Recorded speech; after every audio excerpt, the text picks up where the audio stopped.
Welcome to the Eagle Eye Podcast, the number one show to bring you all things Club America in English, from tactical analysis Pelota para la banda izquierda. to player updates. We've got you covered on all the latest news on Las Águilas. Now, let's start the show. This is the Eagle Eye Podcast.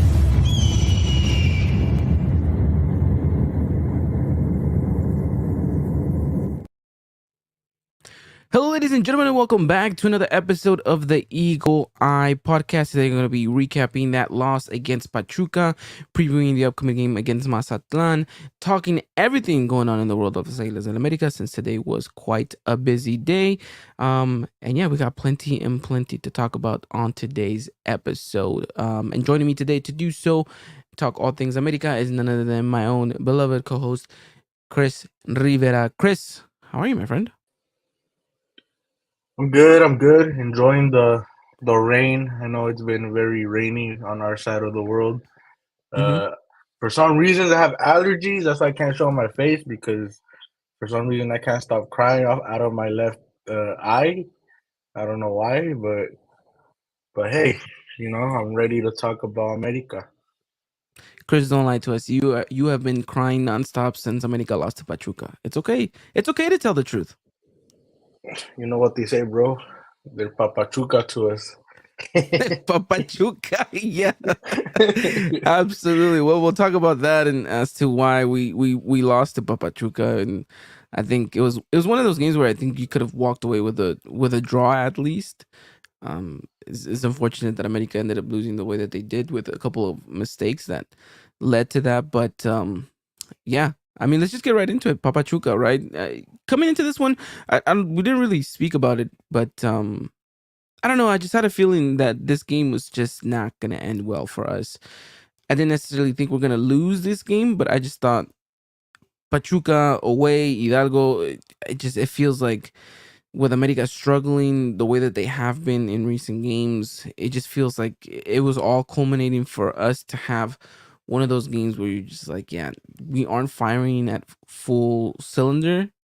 And it showcased. I think this is an America game where the less we can reminisce, the better. Because honestly, it just felt like, as far as the league form goes, even a little bit in the CONCACAF Champions League, things have just not been piling up well for America. And you just kind of all felt that it was all coming down to this moment, and unfortunately, at the end of the day, America ends up losing this game. So, I mean, I don't know. What's your takeaway from this one? Just very sloppy football. The goals fell very Emilio Lara. I feel like it could have been prevented.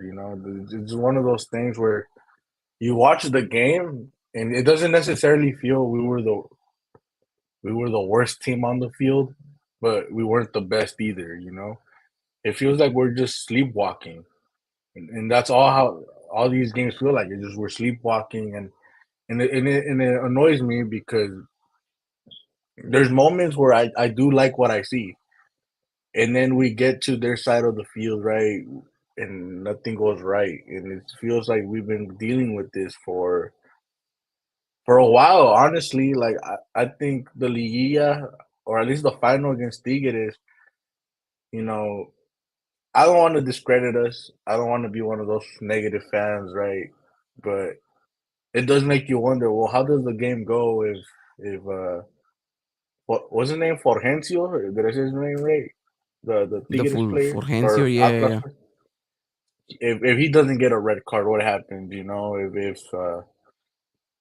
Nahuel Guzman doesn't get a red card, what happens? Because I'm not saying we're not deserving champions or anything. That's not my take. My take is more of the offense just looking lost out there. And in that final, it just felt like, we were a very balanced team, but not the team that would take the opportunities that presents itself, and I feel like that's what we're seeing with this America team. And I feel like we saw that early on in Jardin's time with us, right? I mean, early on we were talking about hot seat, right? And because America came from being one of this high scoring, very aggressive team with Tan Ortiz, and you kind of said, you know what, you're bringing in Julian Quinones. We should technically be scoring even more, right? Because he replaces Cabecita, who a lot of people don't like because he's either super hot or he's super cold. And that's just how, I'm seeing it right now. It's just, why are we super cold right now? Why is Jardine maybe complicating things for the offense? Or is it just simply, because I don't know if it's a chemistry thing either, I think you had enough time to kind of solve that. But it just seems that whenever things do go right, we just don't take advantage of the opportunities in front of us. I think I think you hit the nail on the head on that one. It just feels like it's a reoccurring theme with America.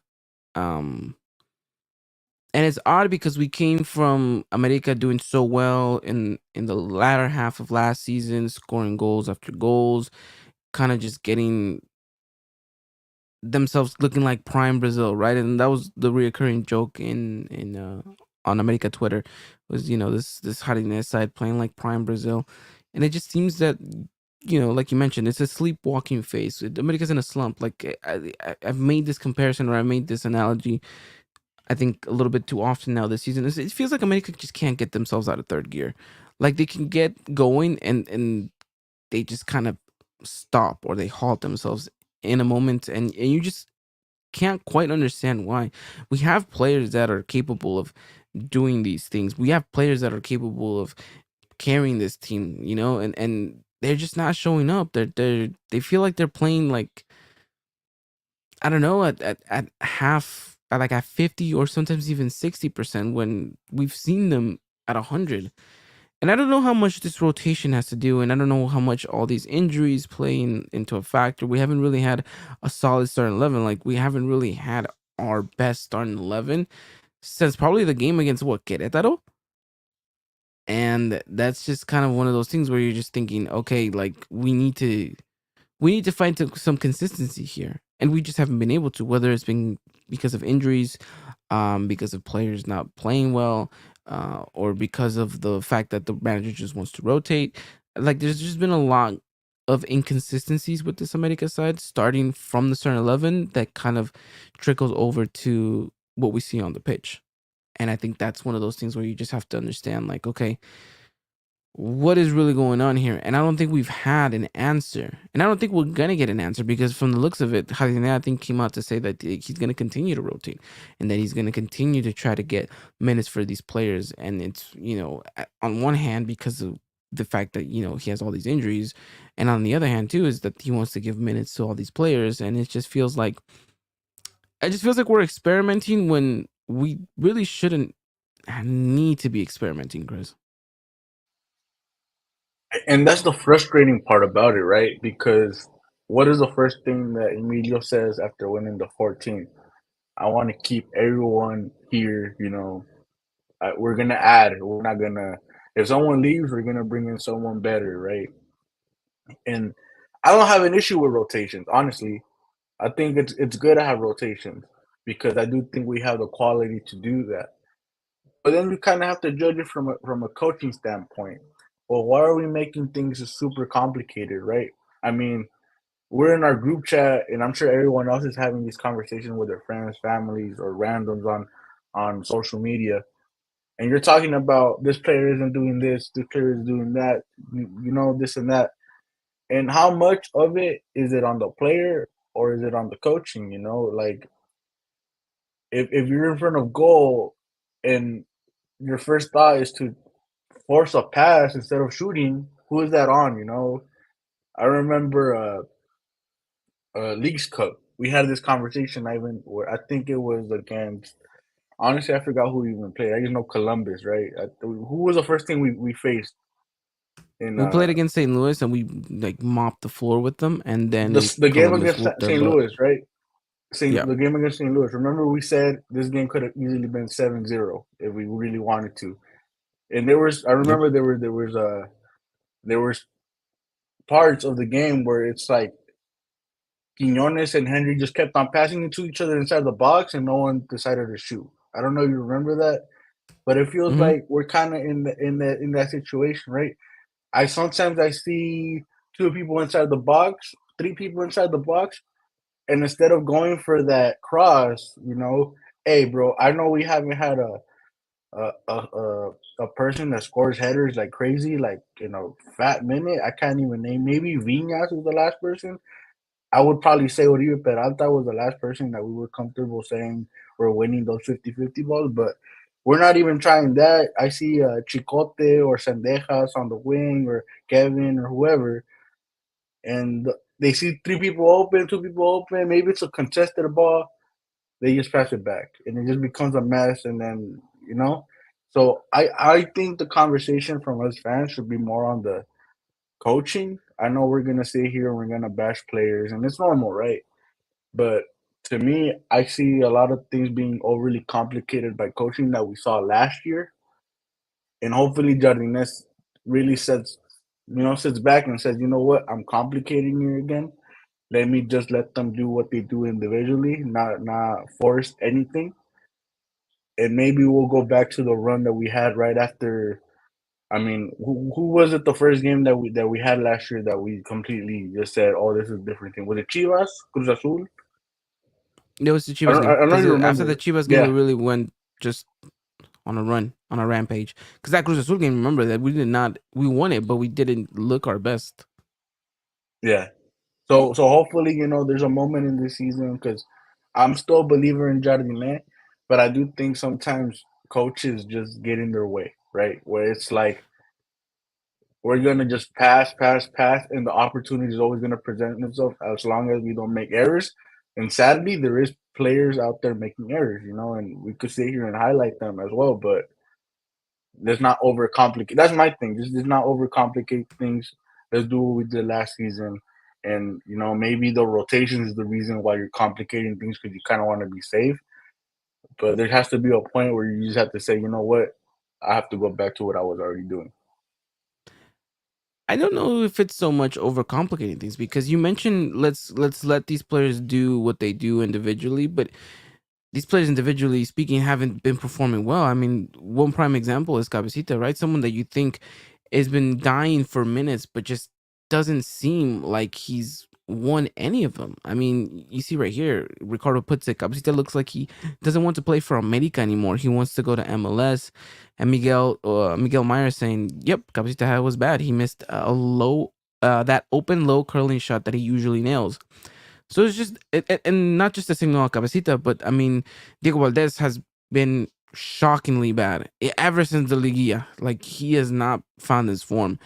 Quinones, you guys already know how I feel about him. Henry Martin, again, another player that, yes, I know he was ill. I know that he's been injured, but again, he hasn't looked his sharpest. Sendejas, another prime example. Like there's just a lot of variables here that I feel like, yes, I do understand that the coaching does play a role, and I would argue that I think we've become too predictable. I think teams know how to play against us, and that is my frustration because one of the things that a lot of people kind of highlighted, or at least the players did when Jardine was announced and incorporated into the team, was that this America side was going to be very versatile, that they were going to be able to adapt to different playing styles, and that they weren't going to be so kind of rigid like they were under Tano. But I would make the argument that we just look the same, like we don't have answers for these teams that know how to sit deep, block spaces. Like all they have to do is force us wide. And if we cross the ball, like you mentioned, we don't have a real contender in there that's going to win the headers. So their defense is easily going to clear that out. And whenever we do try to kind of break the lines, play 1-2 quick passes, there just seems to be no creativity from our players to kind of unlock this defense. And I think that's where it goes back to, okay, yes, the manager plays a role and in setting up how this team plays, but the players too need to kind of, step it up and play to their game and to their level. And I think right now we're at a crossroads here where the players aren't really understanding themselves, and neither is the coaching staff kind of understanding the tactics perfectly on kind of how to break down these teams, and then we're coming up with like poor results in an America that looks like they're very much at like 50%. And so I think that's one of the main factors, and I think that's one of the more frustrating factors because we all see it, but yet no one does anything about it. And it's not until hopefully this loss against Pachuca wakes him up and says, okay, our approach hasn't been working. It hasn't been working for the past couple of games. I would argue that Real Esteli game didn't really convince any of us in regards to that victory. And I don't think it should have convinced the players either. So now we're at a crossroads, like I mentioned, and now I really do want to see a much better side against Mazatlan, right? We have this game coming up, and no discredit to Mazatlan, I know they pulled off a pretty good result against Chivas, so I know that they're gonna come in and try to do something, but we're playing at home. We have to do our best and kind of just blow them out of the water if possible, and take this as an opportunity to learn how to deal with teams that are going to sit back and kind of low block you, and how can you unlock a defense like that. And this is a perfect practice, perfect opportunity, so that when you go and you play against these other teams that are not going to kind of go like for like, because we're very great at exposing other teams that come and take the game to us just as much as we take the game to them, because then that means we have spaces to kind of open into, and they're not necessarily already waiting for us sitting back. And so I think that's kind of important to highlight. So we'll see. I really don't know what the answer is here for America. Just like you, I'm on Jardin's side until the moment presents itself otherwise. But we need to find an answer. We need to find it quickly, because this game against Pachuca cannot happen again, right? Um, and it's just unfortunate because the meme continues, right? Papa Pachuca, and the everything that we spoke about last season, that we were breaking these kind of curses. It seems like it was all reverted back, and now we're in that same position again, where okay, the stereotypical, oh, this happens at America all the time in these situations, is happening again. And Chris, I don't think we can afford that, because the more I look into it, the more I'm thinking, yeah, this side is 100% having Campeonitis. Oh yeah, definitely. And it's hard, right? It's really, maybe it is that, but at the same time, you kind of start thinking about other stuff, right? You start to think maybe it was a mistake not bringing in more quality players, because let's be honest, there's players on this team that we've been having questions, not from just last year, not just now. We've had questions about them for a while, right? Richard Sanchez, for example, right? Let's say Jonah at, what is he, 33 years old? What if he's finally on a decline, right? I'm sorry, but I don't trust Richard Sanchez, right? Naveda, like, I don't know. I was a big Naveda fan when he first came out of the academy. Then he had his injury, and he just hasn't been the same. Do I trust a player like him? Well, he needs to kind of prove that before anything, and he hasn't really proven that. So for me, I kind of question, maybe this window we should have let go of Richard, right? Cabecita, right? You hear that he has an MLS offer. Well, if he leaves in April, right, or March, well, what are we doing not letting him go sooner, right? There was Cruz Azul interest. Why didn't we just say, you know what, he's leaving? It's the same thing with Leo Suarez, right? Like, I know you bring in Javairo, and don't get me wrong, I have patience with him. I know a lot of people are saying he needs to come in, be a starter day one. He speaks a different language. It's a different culture, new teammates, new system, new everything. Like, I don't care how talented you are, you have to adapt, right? So for me, I'm have patience with him. I know a lot of people probably aren't gonna have patience if he doesn't show out in the next 2 or 3 games, but for me, I have patience with him. But that should have been a thing that when Necaxa was interested in Leo Suarez, okay, go there. You're gonna go to a team that's gonna be fighting to go repechaje instead of a potential contender. It just, I don't know. I think if they were gonna stick to the idea that, hey, we're gonna stick with everyone, they should have just stuck with everyone, and not do this, because if Cabecita is leaving, Well, who do you bring in, right? Everyone's talking Carlos Vela. Let's be honest, bro. He hates Mexico. He's not a realistic option, and neither at the price tag that he's going to be asking for. Like, why would we bring someone that is declining and give him that much money? It's just not smart, you know? And so for me, it's just one of those things where, like you said, maybe it is Campinitis. Maybe it is just simply these guys party too hard and they're still crudos, right? Remember, some players came in kind of late to the preseason, right? To the point that they couldn't even start the first week against Cholos. Hey, maybe, you know, but at the same time, we still had questions for some of these players. So, you know, I guess in the end, we're gonna find out if Jardinek could fix this, or we're gonna sit here and say, "Hey, it was a mistake to keep all these players." And, you know, Banos or whoever runs all that should have let them go and had someone ready.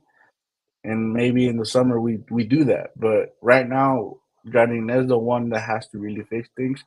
And if we're still gonna stick with rotations, you know, hey, like let's make sure that you're understanding what the players feel and what they want to. You know, if maybe they don't fit what you've been asking your starting 11 to do, right? I don't know, but I guess we'll see. We'll see what happens. We have a really tough road. You know, I seen someone post the calendar, and it's the next 20 days is Cruz Azul, Atlas, Chivas, Tigres, Chivas, Chivas.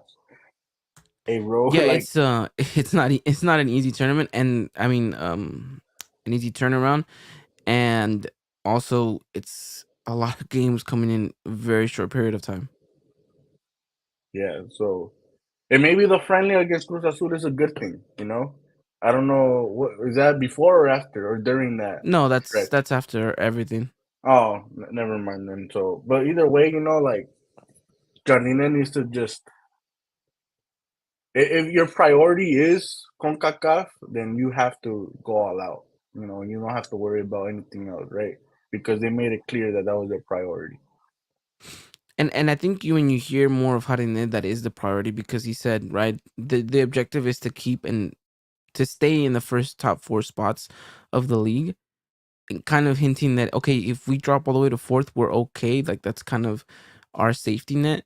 Um, which again, it's not something that you want to hear as an American fan. But look, if we're gonna put all our chips on that Concacaf Champions League, then okay, then we knew that this was gonna be kind of one of those things where all right, we're gonna have to suffer a little bit in the league, but ultimately it should pay off if at the end of the day we're lifting the trophy, right? Because if we do end up lifting the CONCACAF Champions League and we qualify to the Liga in like fourth place, then I think all of us are looking at this one like, okay, fine, worth it, right? Worth every second of the misery leading up to that victory where we lift that trophy. That long coveted trophy that we have not been able to lift in such a long time. So I do think that we're in this kind of situation where okay, we need to kind of I don't want to say taper our expectations in regards to this team because I don't think that's exactly what needs to happen. But I do feel like okay, let's kind of halt it for a little bit because look, I think we all were praising Baños and America for kind of keeping the core structure of this team, right? Not a lot of players left. I think the biggest one that left was Leo Suarez, right? And we all kind of were like, okay, well, they brought in Javito and you thought like for like, kind of maybe this guy's an upgrade. Cool. But now I think Midwestern Cholo saying, right, Baños did a terrible job in the winter market, in my opinion. And that kind of comment keeps surfacing in and around the Americanismo. Just like you mentioned right now, Chris, right? Like we should have done a better job, let these players go, brought in more better talent. Um, so again, we're at a crossroads here as fans. One moment we were praising this side for keeping the core players, and now we're kind of in that situation where we're thinking, well, was that the best avenue for us to take? Maybe we should have gotten rid of this player. Maybe we should have gotten rid of that player. And so um we're sitting here and we're kind of nitpicking at it all when in reality, okay, it's not the worst place to be in right now. I mean, one loss and I think what two draws and then the rest are wins. Like you're still in a pretty good spot in the table. It's still kind of early days into the season that I think all right, a good run would help America here out a lot. But like you mentioned, a lot of games coming up in these next couple of weeks that you're thinking, okay, you're not gonna have a lot of wiggle room. So you can go on a pretty good run, but you're not gonna go up against the easiest of players. So I think this Mazatlan game comes at a perfect moment for America, if I'm being completely honest. It means that we have an opportunity to kind of kickstart our season once again with a good, comfortable win against Mazatlan. And then it brings us to this game against Cruz Azul, and where we try to kind of again take a step forward. Because if you beat Cruz Azul, a team that's kind of up there in the ranks right now, again you start feeling good, and that just catapults you, because then you start thinking, okay, I need to start preparing for Chivas, I need to start preparing for CONCACAF Champions League. Yes, we have Tigres, and yes, we have these games coming up, but the most important part is being prepared for that CONCACAF Champions League game, because there's going to be two very highly intense legs, in where you're going to need to be playing at your utmost best, right? And so we'll see what happens from there on. um but yeah, it's an interesting time right now at America, and I don't know exactly whether things are necessarily going to start playing out for the better or for the worst. And I think Mazatlan's going to be a good indication. And again, not to say that we're going to read too much into that game, but it's a good stepping stone for America if we can get the points. And so then afterwards, focus on Cruz Azul. Um, but yeah, you guys mentioned Javito. Chris, talk to me a little bit about the new signing. You like what you see from him? I like how you put it. You tweeted this out, and I thought it was perfectly well put. Javito should have not been rushed to be a starter for this Pachuca game. And I think I agree with you. We saw sparks of him, and I think him coming off the bench was the best thing right now for him. I don't think it necessarily merited him to get a start. So I don't know. What are your thoughts?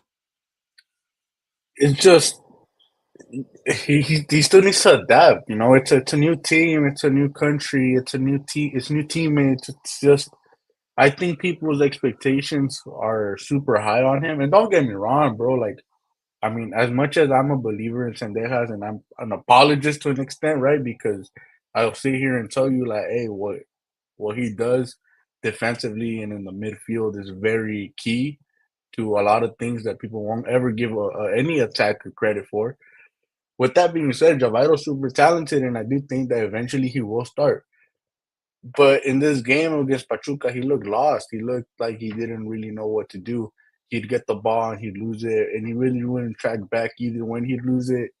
Like he just didn't seem comfortable out there. And I think we really need to just not push it. You know, it if you push it, you're gonna like see someone's confidence just go completely down, and that's not what we want. We need to let this guy develop into this. You know, I know that he started because of the need of Valdez, right? If Valdez was were to play, I don't think you see Sendejas or you don't see Javairo start. You see them on the right side, but you had to see Sendejas as a 10 because there's no one else that could play it. Even though I think Javairo probably would have done better as a 10 in this game than Sendejas. I think Javairo, like what I've seen, he's super talented. I don't think he is a different player. When you see him cut in, when you see him shoot, right, he is this different talent. With that being said, you got to look at it from a human standpoint. He's barely getting used to his teammates. He's barely getting used to this country. He's barely getting used to this field. He's everything. He's barely getting used to it. So for me, like, you're gonna see people like bash on him if he doesn't show out in the next 2-3 games. But for me, it's like, what, let's give the kid time. He's gonna do good. The talent's there. No one's gonna sit here and tell me it's not. It's there. But you just have to just be patient. It's like I said, just because he was already playing with Feyenoord, right, doesn't mean that it's not gonna impact him from just everything. You really have to sit here and just let him just adapt to being at the club. I agree that there has to be an adaptation period, right? And I think that's why I felt a little bit off to see him start right away. But I think you're right. It's because of the demand, right? While that's went down, you felt like, okay, you needed someone to kind of slot into this team, and you felt that from his performances that he was given, and I don't know, from probably from what they see in practice too. I mean, that plays a factor in it as well. So yeah, it's gonna be interesting. Um, but you're right. There's gonna be criticism coming around for Javito if he doesn't perform. And a little bit of the criticism already started. I mean, a lot of people are already kind of talking about, whether or not he should have started. Ricardo saying, Javairo's allergic to playing defense, and this is something that I think you can attest to because Sendejas does it so well, and this guy's not really tracking back as much as Sendejas does. So again, there's that adaptation period, understanding what the manager wants from you, understanding kind of the league, the play, your teammates, all of that, and that comes with time. Of course, there's some of those players that are naturally gifted and can kind of adapt themselves in days, weeks. And there's other players that just naturally need months. And so hopefully for Javito, he fits somewhere in between. And we get the best of him, in these upcoming games because he's gonna be detrimental in these games against Chivas, right? In these 3 games against them, and he's gonna get a lot of minutes, and he's gonna get a lot of looking. And I mean, what better way to do it than on the biggest stage wearing an America jersey in a Clásico? So we'll see what happens with Javito. Again, I think it's just one of those things where we have to give him some time to adapt. And then again, we'll see the best of the Dutchman. So we'll see what happens from there. And Chris Maria is saying Idrizi from Pachuca had a similar period of adapting coming from Feyenoord. So yeah, I mean it's one of those things where okay, give it some time, should adapt, and then we'll just take it from there.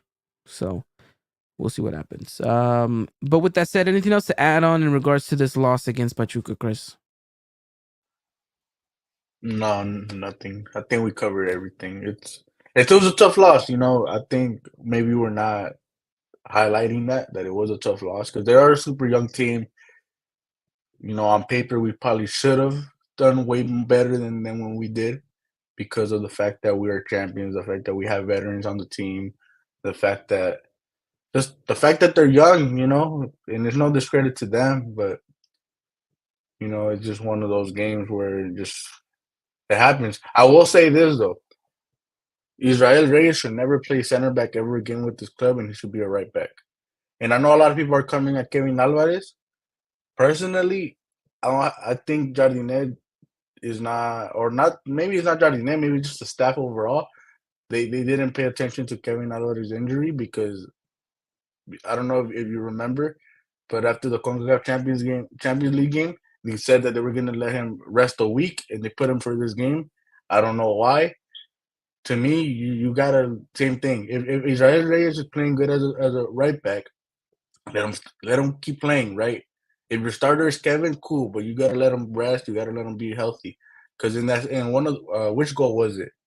I don't know if it was a goal or just there was a shot where Malagon blocked it, but it was a header from what was that? Rondon? Is it Rondon the Yeah, striker Rondon. where he headers it and Malagon saves it.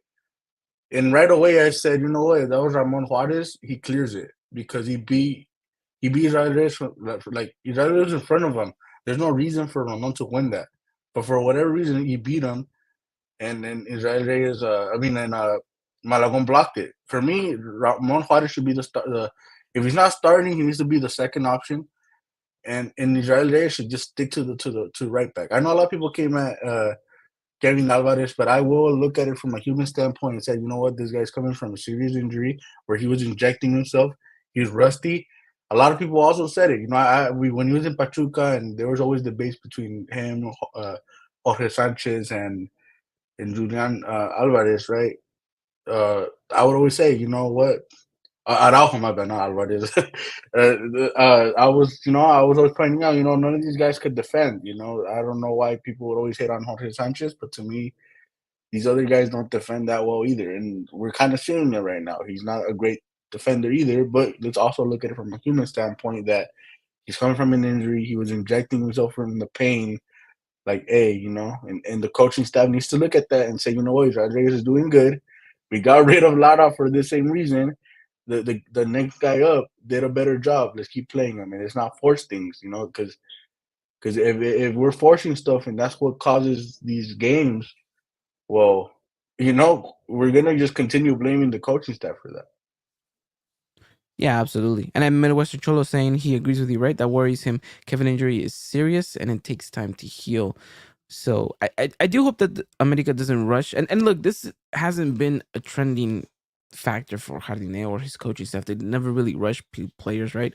I mean, Henry's a perfect example. I felt like Henry's been more injured under this new coaching staff than he has been in any other coaching team that we've had. So again, we'll see what happens. I agree with you. I think Israel Reyes on the right hand side has looked well. Let's keep him there for the meantime until Kevin is back and he's got himself back into the rhythm of things. And yeah, this Juarez situation is so weird. Like he's performed so well in almost every single game that he's been given. And yet it seems like there's no confidence in him from a manager that really truly had a lot of confidence in him in San Luis.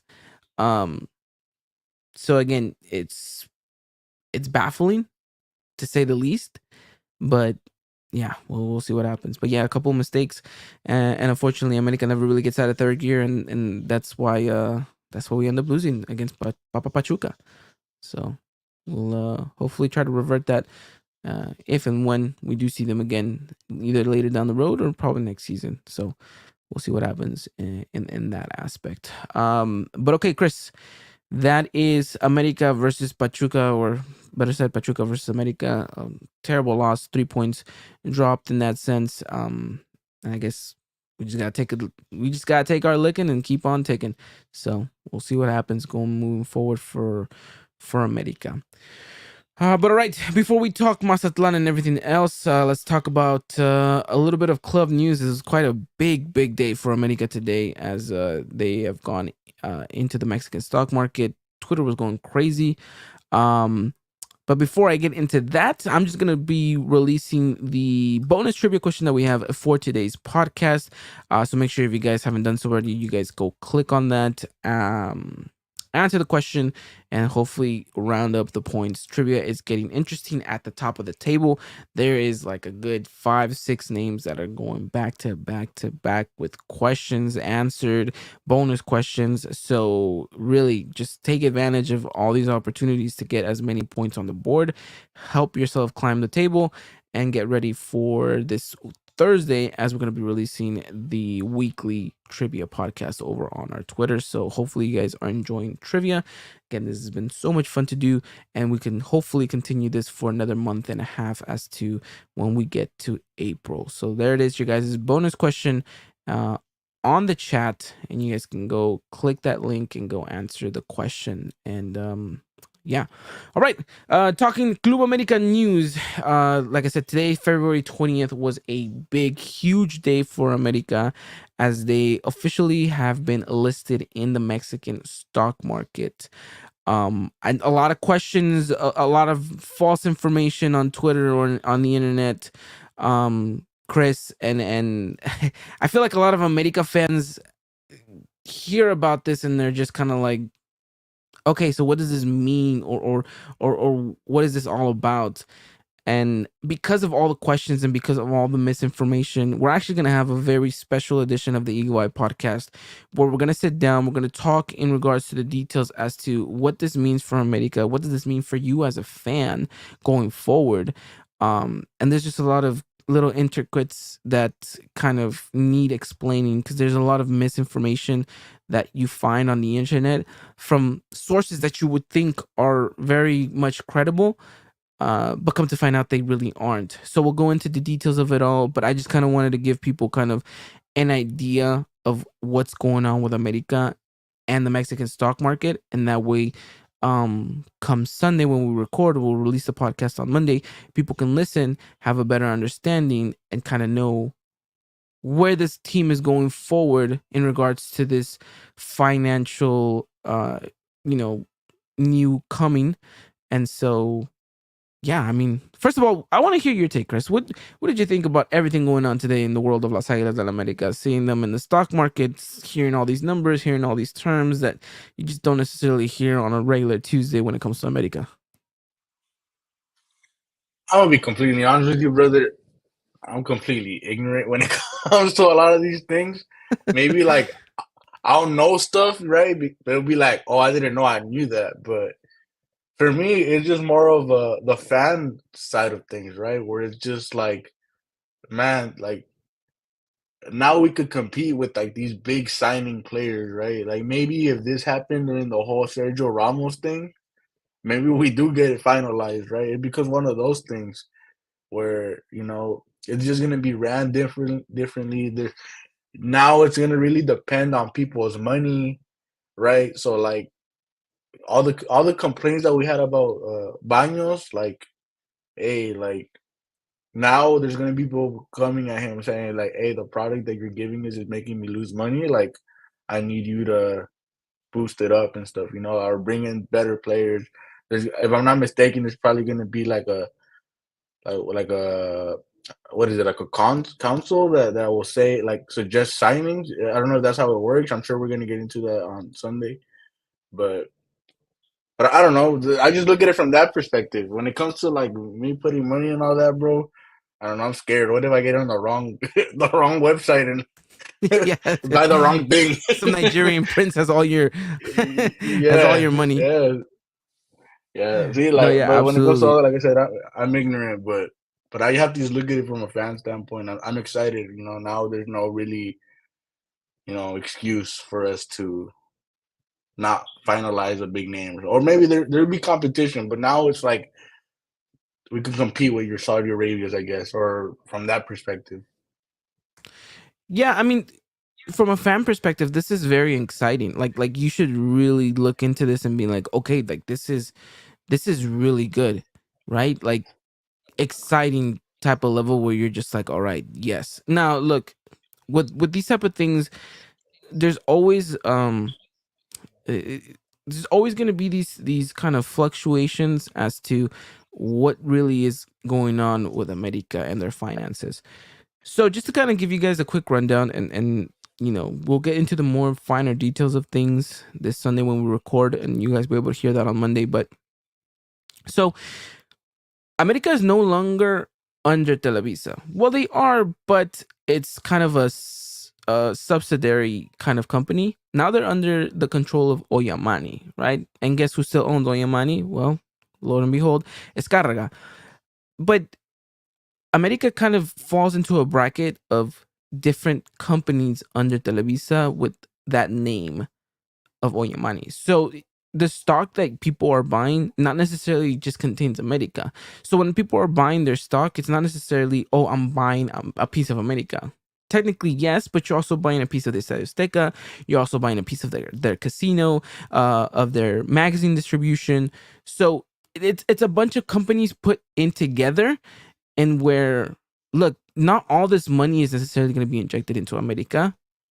I would assume a good chunk of it will be, but also a good chunk will be going towards the Estadio Azteca, which I think is going to have priority over America because of the remodeling, because of the World Cup. So, there's kind of ups and downs with all of this. And yes, look, America is going to definitely benefit from all of this, but just understand and know that there is a lot of stuff working in the background, but it's not to say that you shouldn't be discouraged as a fan of what's going on. And also, I know a lot of people have been asking, well, how can I buy this? And I know there was a lot of misinformation on Twitter and on websites saying that America was going to be listed on the New York Stock Exchange, and that people were going to be able to buy stocks here in the States. That was 100% false. Do not believe any word that you hear from that. And I know that Fox Sports mentioned it in an article. ESPN Deportes, I believe, uh, put some misinformation out there as well.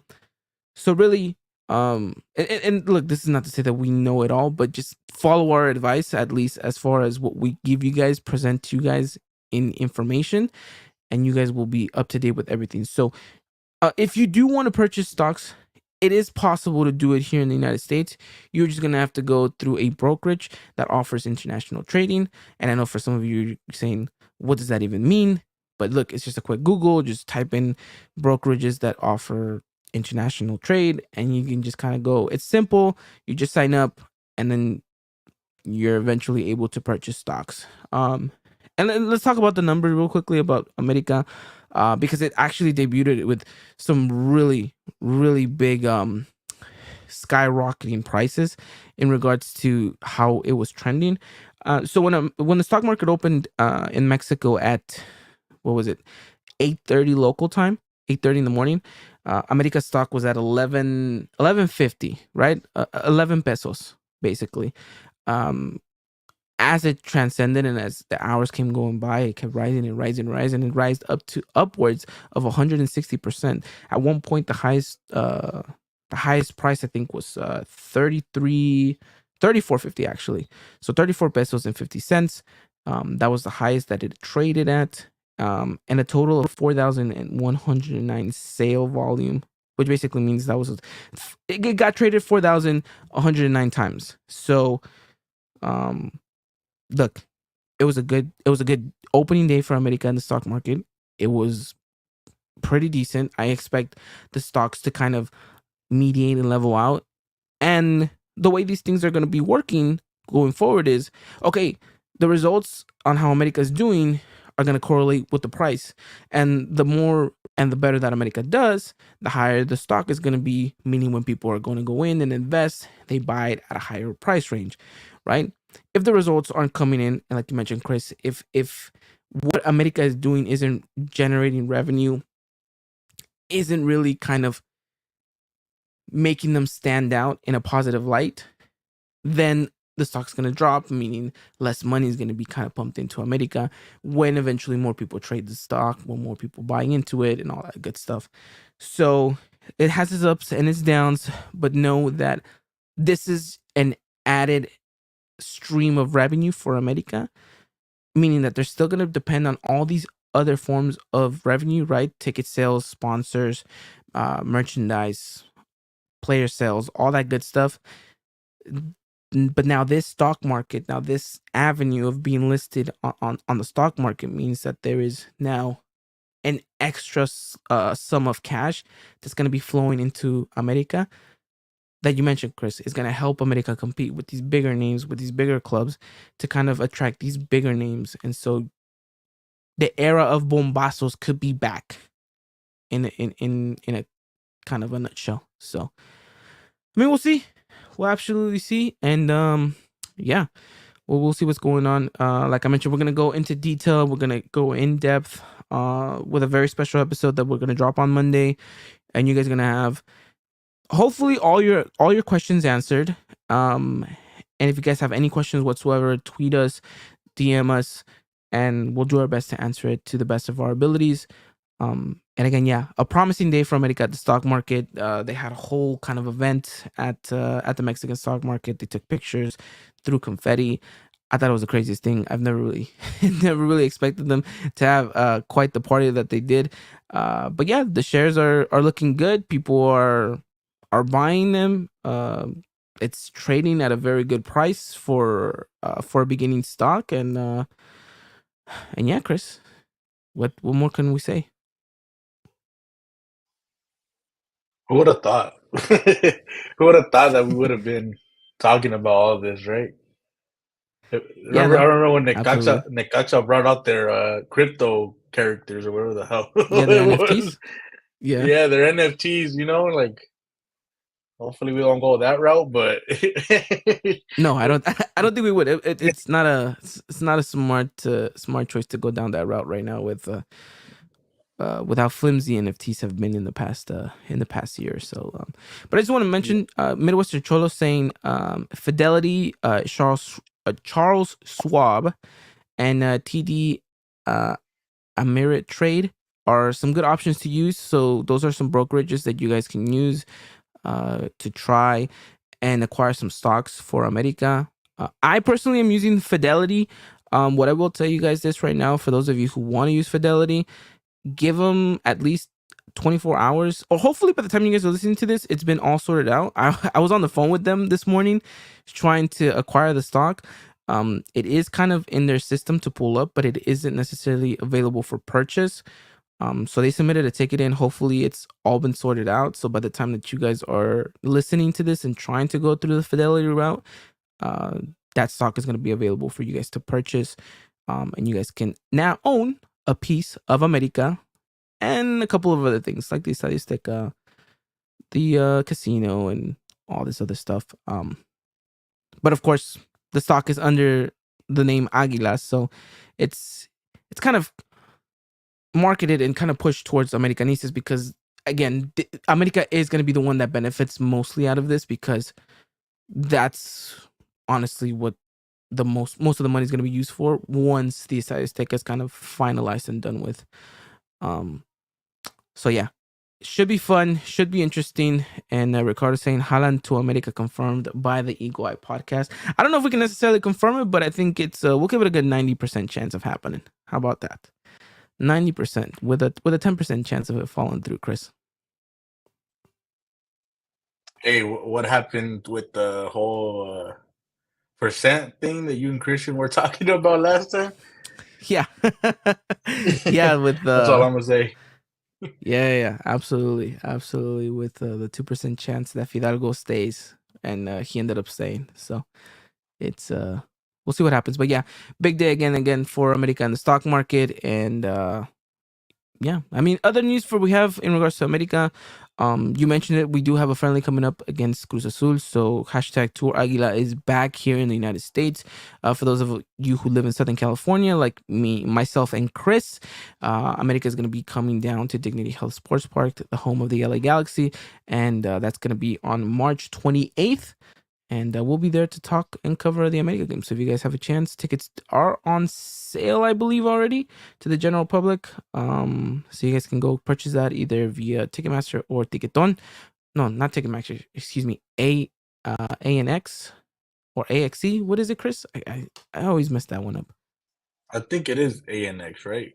I just know there's an A and there's an X. I don't know what the middle letter is, but I think it is. I don't know if there's an E or an and, but still, just go down the Ticketon route. I think that's what the one they kind of push for the most part. So yeah, that's gonna be coming up next month as well.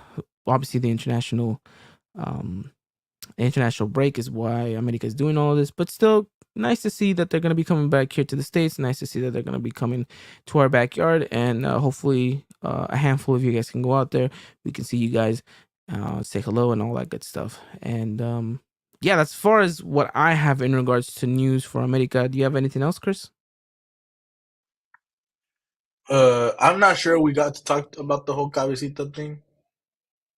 Did we?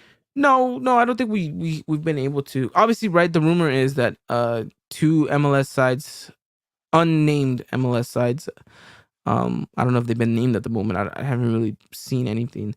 I saw Portland. But apparently Portland. I saw Portland, and then I don't forget. I think Atlanta was the other one, but don't quote me on that. I'm not really sure. Okay, so I mean, two sides that are looking to kind of acquire Cabecita. Will it get through? I would imagine that they would try to get this done as much as possible.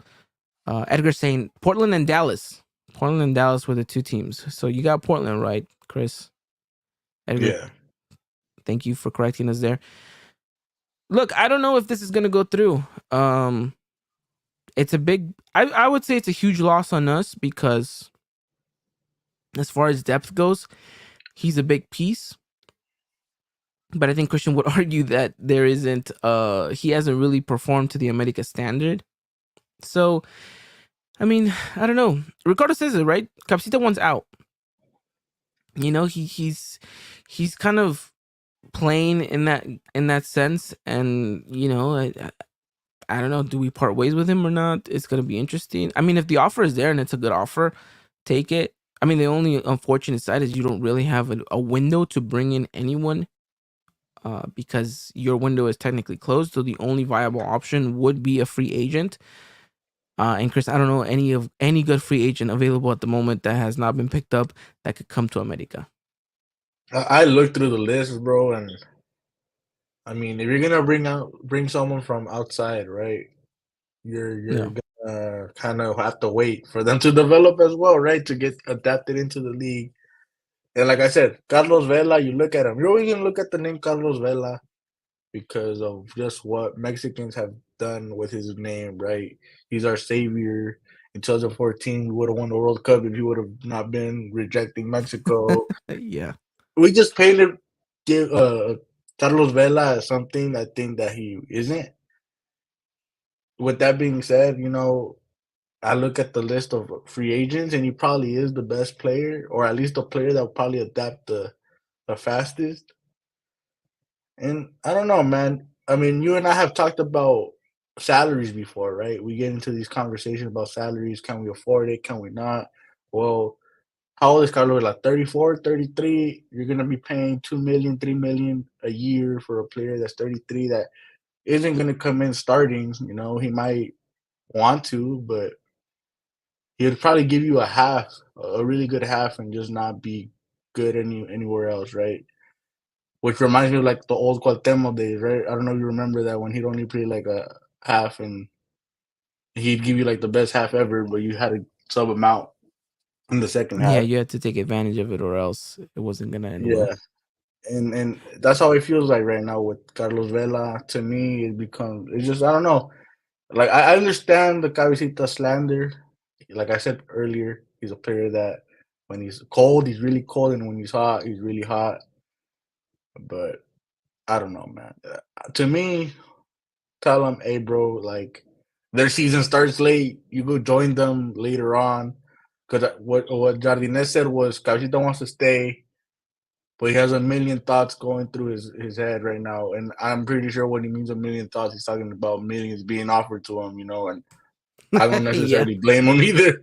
He's going to be a DP. He's going to be one of the highest Yeah, he's gonna paid, give him good money. He's gonna get good money. So I don't blame him. But for I will us, say I this. wouldn't do Uh-huh. it. I Yeah, wouldn't same. do it Likewise. for us. That's what I was gonna say. Just don't kind of. I mean, if the money's there, right, take it. Like, I'm not gonna say don't take it, because it would be ludicrous to kind of put turn down so much money where probably in the next market you won't be able to sell them for that in within the league, or a potential European team, which I don't think they would come in and offer that sum of cash. But like I said, on the negative side of things, you don't really know what that's gonna do and how that's gonna affect your team going forward. I I do feel like we do have enough depth to feel like, okay, we should be fine, but I think it's gonna be a situation like Edgar was mentioning, right? We're gonna regret it, kind of like Leo Suarez. Um, so I think that we're in a situation where we're damned if we do and damned if we don't. Like you mentioned, is Carlos Vela the answer? Probably not. Like you mentioned, 34 years old. Look, he is in the situation where he's not necessarily a free agent at the moment. He's going to be, but then, there's talks about him potentially renewing. He has other offers on the table for different MLS clubs, potentially Europe. What is going to happen? It's kind of, he's up in the air, and I don't think America's crossed his mind whatsoever. So we'll see. I mean, we could be wrong. You never know. I mean, Cabecita might be gone tomorrow, and by Friday, lo and behold, Bella's being announced. So it's gonna be one of those things where, sure, there's a possibility, but I highly doubt that it's gonna be a viable option for America. And if it's not Vela, then who is it gonna be? So it's, again, So I know Chris let me ask you mentioned. this. Let me Uh-huh. let me ask you this, and let me ask everyone that's on the chat right now. How do you guys walk in comfortable with Chava Reyes and Mauro Lainez, who, let's remember, he got registered? They're third option, four options. They're not necessarily the next guy up, right? But worst case scenario, you kind of have to put one of them in. Are you guys comfortable with it? Are you comfortable with saying, you know what, they're not this quality talent, but they could do the job on a good day? Are you guys okay with it? Or is it one of those things where you're just like, that's not what got us to the dance, that's not what got us to the final, that's not what got us to the championship. We got to bring someone in because these are players that already had their opportunity and they weren't good enough, right? Like, what is your guys' perspective on them being your third and fourth, not even your second, but your third and fourth option? Well, I think Midwestern Cholo said just give me Carlos Vela at 50% instead if you're gonna be putting in those players. And I agree. I don't think those players are suitable for America. They're not America quality esque, not even for a B team. So yeah, it's not ideal. And for that reason, again, that's why I would argue let's keep Cabecita, let's keep him in the team, and then kind of figure out his situation come summer because we need him, right? With all these games, all these rotations that are gonna be doing, I just feel like it's the right move for America as far as the the actual football goes, rather than the strategic financial decision, which are two different things, right? So again, I don't know. We'll see. 100% we'll see what happens. But yeah, that's kind of the news that we have right now going on with Cabecita. Will he stay? Will he go? At this point, we're not 100% sure. So I guess we'll have to wait and see. Um, but all right, Chris, let's briefly talk Mazatlan as we're kind of running out of time here. Um, I kind of mentioned it and alluded to it. This is kind of an opportunity for America to kind of get back into the rhythm of things. It's a good chance to kind of practice against a team that's going to give you that low block and kind of sit back and force you to kind of try to open up their defense and really test your creativity. So, from your perspective, from what you're seeing, what does this America side need to do that they haven't done in any other game prior to this one to really say, okay, yeah, we're gonna be able to kind of break this side down. We're gonna score a bunch of goals, and we're gonna get back to those winning ways where America was and can still be this dominant force. Take advantage of every opportunity and create your opportunities. I think, like I said earlier, early on, we seem to overthink things. Like if there's a guy inside the box, go for it, cross it. Let's not do this pass back until someone's open, because, like you said, if they're gonna sit back and just wait for someone to just make a mistake, sometimes those mistakes don't happen. You're gonna have to force things, and even if you don't trust a Quinones headering the ball, or you don't trust Sendejas crossing the ball, or you're afraid of the counter, right? Which a lot of the times that's exactly what ends up happening when you make these risky chances, right? I think you just have to go for it. Mazatlan's gonna give you those opportunities. Like they if they were to go toe to toe with us, I think that's a mistake. In a lot of the times, these teams know that they can't go toe to toe. They can't go 1v1 with us, because when it comes to quality, we're gonna be most of these teams when it comes to quality battles. So what are they gonna do? They're probably gonna sit back. They're gonna counter. They're gonna hit. They're gonna make things ugly. They're gonna make things frustrating. Okay, if that's the case, America needs to go and look for these opportunities, force these opportunities. They have to go and cross the ball. They have to trust long shots, right? They have to just trust their talent and not overthink it. Because if they sit back, if Mazatlan sits back and says, "We're cool with the 0-0, we're never gonna attack in this game," guess what? They're gonna get that 0-0 with the way we've been playing. So what I want to see is just no more overthinking. If you're in front of goal, don't go for the pass. Shoot it. The Sendejas, I'm looking at you because there's opportunities that you've had, right? Like, as much as I defend you for what you do defensively, I'm not gonna defend you for the overthinking that you've been having for the past maybe months, where you're at goal and you go and try to cross it to someone that's not open. Same thing, Quinones, right? Quinones needs to find, like, we've been talking about this for what, the past 3-4 games, where Quinones needs to show why he's the guy, why he was so hyped, why him switching to Mexico was such a big deal. Like, he needs to go out there and show that. He needs to just let it go. Like, be the star player that we've painted you to be, because there's no one else to look at when it comes to that, right? We're sitting here talking about Cabecita. We're talking about Brian Rodriguez. We're not looking at them the same way we look at you. So it's time that Quinones finally just goes out, goes out, shoots. Like I'm not gonna if you miss shots, I'm not gonna judge you for them. I will. But when you're not, well, you will, but I won't. Like for me, like I'm okay. I'm okay if a player is always in like part of plays, because there's players that truly go ghost. But for me, like if you're gonna have these games, where, then let's take away the star and let's just look at you as just any other guy, you know. So I'm looking at him.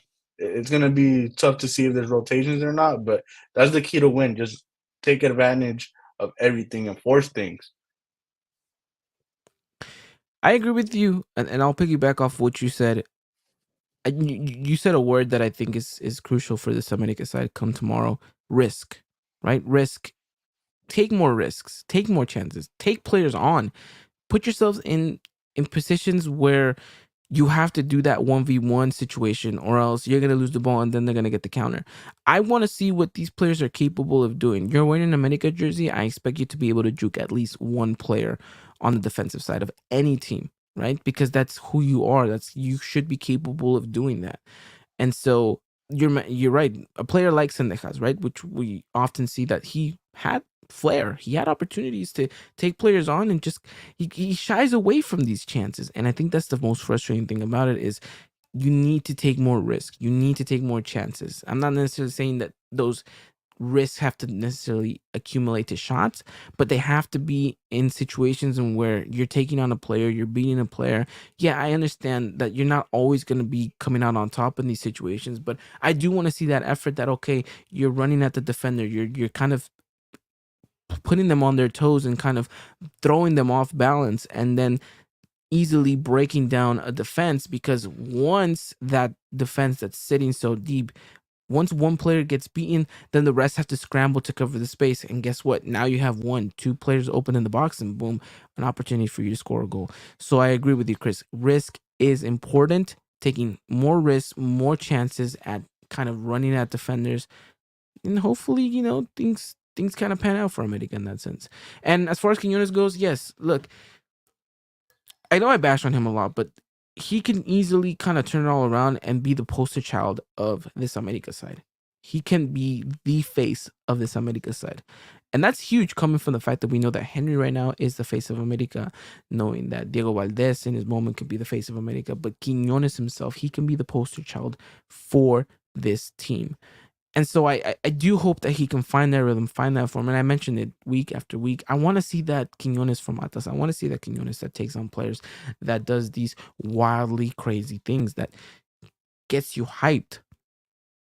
A player that takes risks and tries to take on players and stuff like that. And I do hope that we see that, because Quinones can be a very good player when it comes to being in tight situations or in tight spaces, just the way that Brian Rodriguez works perfectly in this America side, because he's able to get himself out of situations like that, because he's willing to take on players, because he's willing to kind of be a little bit more on the flair side of things and hopefully try to take a player on or two.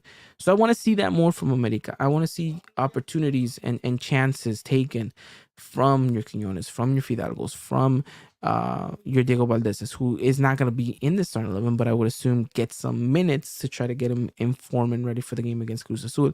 So a lot of things kind of have to fall in place for America, and I know it sounds like it's a huge kind of shopping list for them, but really in reality, it shouldn't be. And these players are capable of doing every single one of these things that we're mentioning.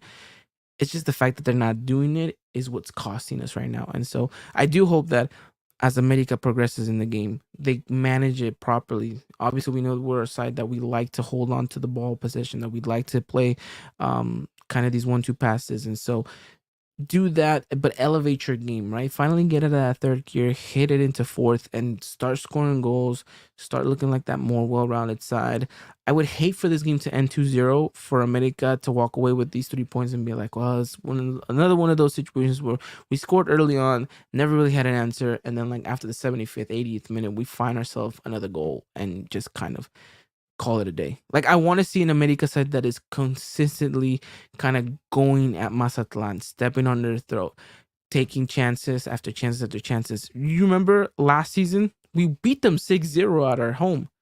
Now, do I expect them to kind of play the same way and we're going to win 6-0. No, but it's doable. And that's what I'm trying to convey, is that this America side is capable of not just scoring 6, but more on this Mazatlan side when everything is kind of working together. When all the gears are going, this America side is unstoppable in all aspects.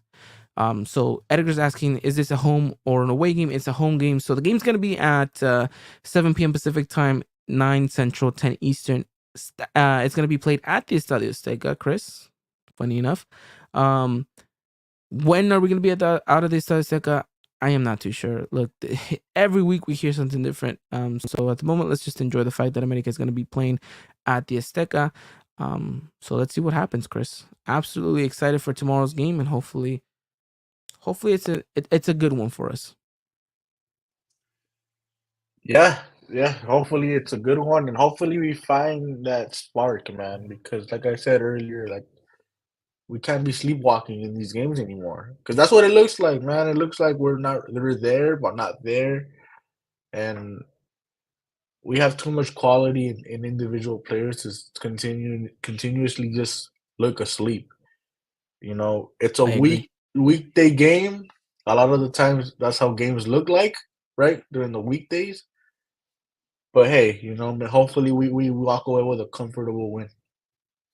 Absolutely. And like again, this is a perfect a game midweek, gets you ready to kind of get your mindset into that, because you have a couple of midweek games going on against Chivas, which are going to be super important, super detrimental. So you might as well start practicing firing on all cylinders every other day. So it's a tough ask for America. It's always a tough ask whenever you have to go midweek and kind of do it at 100%, and then again on the weekend, and then again on the midweek, and so far and so forth. So we'll see what happens. Again, should be a good one.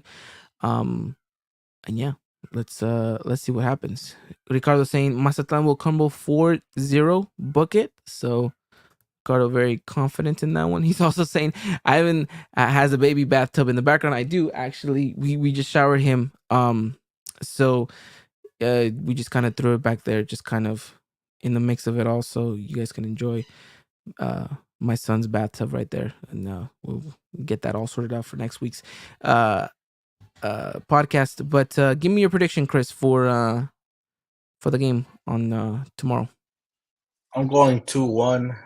I feel like we Oh still wow, see kind of we that. just completely hyped it up, and you're gonna give me a 2-1?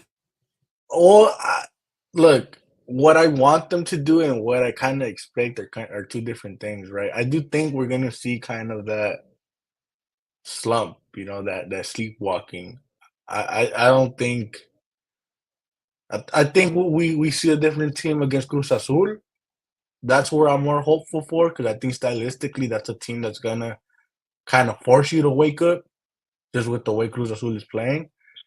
Mazatlan, I'm not gonna sit here and underestimate them, but I just don't think they're gonna go out there with the thought of thinking they're superior enough to beat us. So I think America wins a 2-1. I think a goal gets scored and we get woken up type thing. But I just don't think a weekday game against Mazatlan was exactly gonna wake us up completely. So I'll go with a 2-1.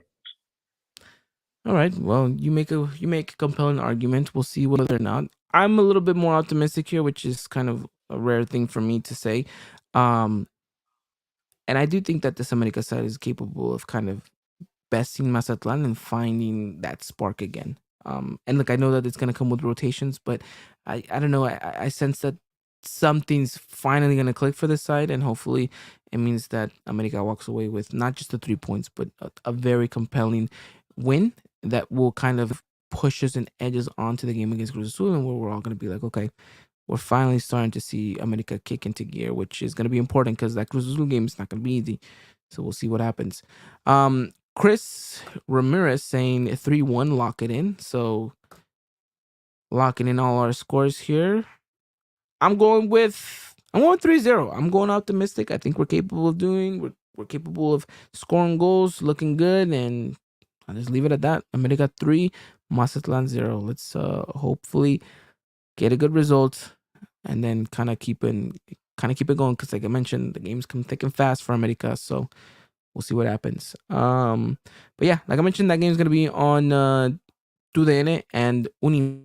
So if you guys want to watch that, your guys' source of watching that is gonna be that. Edgar's saying 2-1 for America, so he joins you, Chris, on that aspect of America winning by a small margin.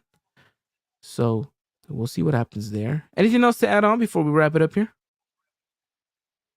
No, I think that's all. It's not too hectic outside of the stock world, right? So that's it. Yeah, my And I head already hurts told you from everything stock market related. I have learned new terms that I have never known in my entire life. In the past couple of weeks. So yeah, I guess it's time to go home. It's time to go just kind of wrap it up, go to bed, and kind of rest, and then know that America did well in the stock market, and hopefully America does well against Mazatlan tomorrow. Yeah, hopefully, man, or else they're gonna be playing the banda recall. Oh no, we're at home. Never mind. They're not. Yeah, no. Yeah, we're at home. Yeah, We're gonna be good. We're gonna be fine. We're gonna be good. In Jardine, yeah. we must trust. Hopefully, we'll see. Ricardo saying Ivan, the Wolf of Wall Street. I feel like that. I'm not gonna lie to you. I feel very Wolf of Wall Street after everything I've learned. But yeah, that's pretty much it. But all right, we'll wrap it up here. Make sure you guys follow us on Twitter. We'll keep you guys up to date with everything going on in the world of America, as we did today with the stock market and everything else. And then tomorrow we'll keep you guys up to date with, again, America versus Mazatlan. AJ's gonna have some gifts ready. That isn't if he falls asleep like the last game, Chris. He was so high that Henry Martin went in that he knocked out. Yeah. The excitement was too much. He couldn't contain it. He had to go to sleep. But I do feel for the guys over there because their games are so later. Like for us, it's like it's a 7 o'clock game. Like, big whoop doo doo. So He's in the chat. AJ is like putting me on blast. Yeah, absolutely, AJ. But hey, AJ, we love you. Thank you so much for all the hard work you put in. I know that our listeners and our followers appreciate all the gifts and all the goal reactions. So I'm sure we're all going to be tuning in tomorrow to see whether or not AJ makes it for the entirety of the America versus Mazatlan game. So hopefully there's a couple of goals to keep him awake. With that said, Chris, thank you so much for taking out the time and talking all things Club America. We'll be back on next week to talk more America stuff, and then I guess we'll speak during the weekend as well, as we have a very special podcast to record. Yes, sir. And I'll be here on the next podcast to talk about how Cruz Azul is in a rival again. How it's Yeah. made up hatred from their side. Absolutely. As Mbappe would say, I will be there. Absolutely. Alrighty then. Well, we'll wrap it up here. Thank you guys so much for everyone, all the listeners, everyone that's interacting, whether it was Ricardo, AJ, Chris, Edgar, Midwestern Cholo.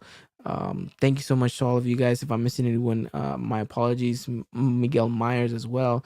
So again, thank you guys so much. It's been great. It's been fun. And hopefully we get to do it again next week. Talk all things Club America. With that said, you guys have a wonderful time. Take care. And as always, arriba la America. Good night. Ladies and gentlemen, this was another production of the Eagle Eye Podcast, the #1 source for all things Club America in English. Make sure to follow us on Twitter and Instagram at Eagle Eye